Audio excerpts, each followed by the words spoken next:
रात का सन्नाटा पूरे इलाके पर छाया हुआ था। चारों तरफ अंधेरा था और दूर कहीं से आती गाड़ियों की आवाज उस खामोशी को और भी डरावना बना रही थी। शालिनी तेजी से आगे बढ़ रही थी। उसके चेहरे पर डर नहीं था, लेकिन उसकी आंखों में एक अजीब सी बेचैनी साफ नजर आ रही थी। वो जानती थी कि आज की रात सामान्य नहीं है। पिछले कई दिनों से उसे महसूस हो रहा था कि कोई उसका पीछा कर रहा है। कभी कोई अनजान नंबर से फोन आता, कभी कोई अजनबी उसके आसपास दिखाई देता, और जैसे ही वो उस व्यक्ति तक पहुंचने की कोशिश करती, वो गायब हो जाता। शालिनी जैसी प्रशिक्षित ऑफिसर के लिए यह महज संयोग नहीं था। वो समझ चुकी थी कि उसके खिलाफ कोई बड़ी साजिश रची जा रही है। तभी अचानक पीछे से आवाज आई, शालिनी। शालिनी ने पलट कर देखा तो उसके सामने शीतल खड़ी थी। शीतल के चेहरे पर घबराहट थी।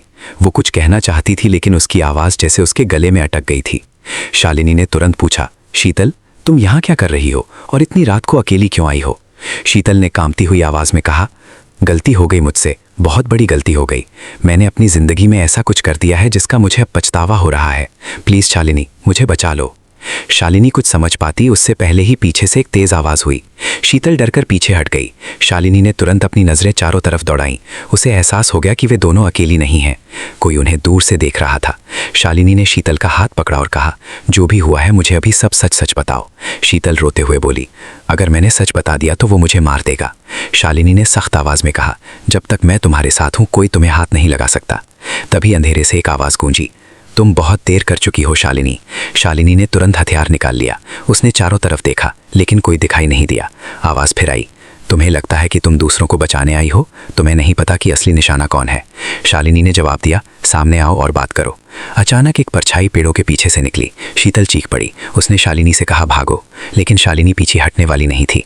तभी हमलावर ने हमला कर दिया। शालिनी ने खुद को बचाया और जवाबी कार्रवाई की। कुछ ही सेकंड में वहां अफरा तफरी मच गई। शीतल घबराकर भागने लगी। शालिनी ने उसे रोकना चाहा, लेकिन शीतल ने पीछे मुड़कर सिर्फ इतना कहा, अगर मैं यहाँ रही तो हम दोनों मारे जाएंगे, और फिर वो अंधेरे में गायब हो गई। शालिनी कुछ समझ पाती उससे पहले उसे एहसास हुआ कि असली खतरा अब उसके बेहद करीब है। अचानक सामने से एक आदमी निकला और बोला, तुम्हें खत्म करने का आदेश बहुत ऊपर से आया है। शालिनी ने उसकी तरफ देखा और कहा, तो फिर जाकर अपने मालिक से कहना कि शालिनी देशमुख इतनी आसानी से मरने वाली नहीं है। लेकिन उसी वक्त एक और हमला हुआ और शालिनी घायल होकर जमीन पर गिर पड़ी। कुछ पल के लिए उसकी आंखों के सामने अंधेरा छाने लगा। उसे अपनी जिंदगी के पुराने पल याद आने लगे, परिवार, शिव, उसके पिता और वे सारे रिश्ते जिन्हें बचाने के लिए उसने हमेशा खुद को खतरे में डाला था। उसकी आंखों से आंसू निकल पड़े। वो धीरे से बोली, गलती हो गई मुझसे, लेकिन मैं अपनी जिंदगी यूं खत्म नहीं होने दूंगी। दूसरी तरफ शिव को भी अचानक कुछ अजीब महसूस हो रहा था। वो शालिनी को लेकर पहले से नाराज था। दोनों के बीच बहस चल रही थी और शिव ने तय कर लिया था कि वो कुछ वक्त के लिए शालिनी से दूरी बनाएगा। लेकिन उस रात उसके दिल में अजीब बेचैनी थी। उसने फोन उठाया और शालिनी को कॉल किया। फोन बंद था। उसने दोबारा कॉल किया, फिर भी कोई जवाब नहीं आया। शिव ने परेशान होकर कहा, शालिनी, तुम फोन क्यों नहीं उठा रही हो? उसे बिल्कुल अंदाजा नहीं था कि उसी समय शालिनी अपनी जिंदगी और मौत के बीच लड़ाई लड़ रही है, और अब सवाल ये था कि क्या शिव समय रहते उसके पास पहुंच पाएगा।